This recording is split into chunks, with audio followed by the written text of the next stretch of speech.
Question. Actually, there is a problem in the house. Okay, in India, there is a problem going on in the house. Some bad things are happening, like evil things in the house.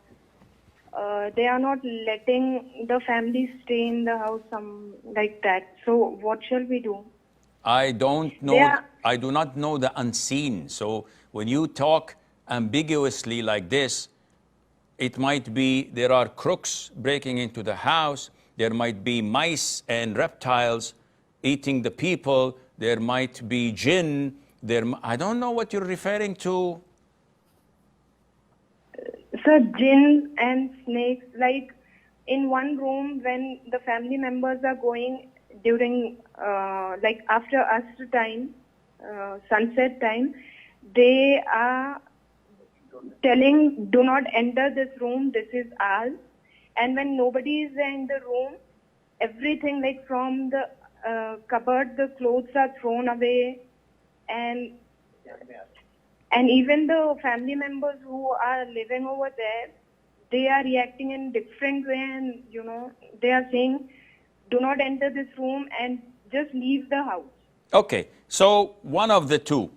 Either you guys are hallucinating and you are convinced that the house is possessed, and your hallucination is making you hear these things, and whenever one says to the other, did you hear that? And they say, yeah, we heard that, and you start to believe this lie. Or, no, actually the house is possessed. So if the house is possessed, what to do? The jinn cannot harm us. And when we fear them, they become stronger and they grow more influential. So what to do? Should we call the Ghostbusters? There is no such thing. Read Surah Al-Baqarah in the house. It burns them.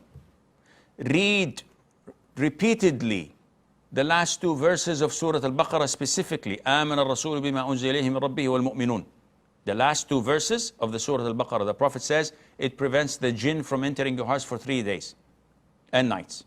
Read repeatedly Ayat Al-Kursi and blow around the house.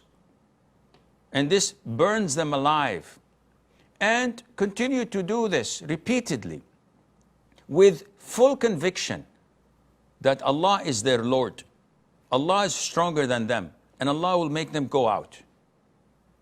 If this does not improve and fix rapidly, you can do this ruqya on water, and you can sprinkle it around the corners of the house and at the entrances of the house. And do that repeatedly until the house is clean, but never fear them. If I'm in my house, and this happened a few times, I hear the doors banging and the lights turned off. And I say, I speak, I say, turn it off, turn it on. I'm not going to be afraid of you. And I read the Ayat Al-Kursi loudly in the last two verses of Surah Al-Baqarah. It doesn't happen again. So be strong, depend on Allah Azza wa Jal, and never fear them, and nothing would happen, inshaAllah.